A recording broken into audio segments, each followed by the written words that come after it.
akapita kuhani, akapita kando bila msaada.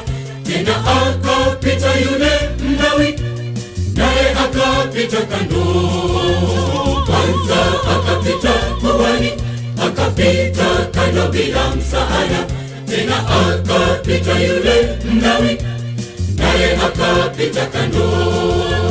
Kwanza akapita kuhani, akapita kando bila msaada. Tena akapita yule Mlawi, naye akapita kando.